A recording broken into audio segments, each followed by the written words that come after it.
People often think ear infections only affect children, but they can happen at any age. In my practice, I routinely see adults who suffer from recurrent ear infections.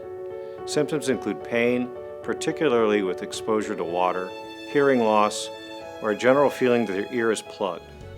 While a primary care physician can examine your ear, an otolaryngologist has tools to look more closely. We often discover recurrent ear infections that left a hole in the eardrum. Of course, a Q-tip can do the same thing, which is one reason I tell patients never to use them. For patients with a hole in their eardrum caused by infection or trauma, we can perform a simple outpatient surgery to close the hole. The surgery lasts about an hour, and afterward the majority of patients regain their hearing. To protect your hearing, it's best to consult an ear, nose, and throat specialist if you ever feel that something's not right. For more information on treating chronic ear infections, visit loyolamedicine.org.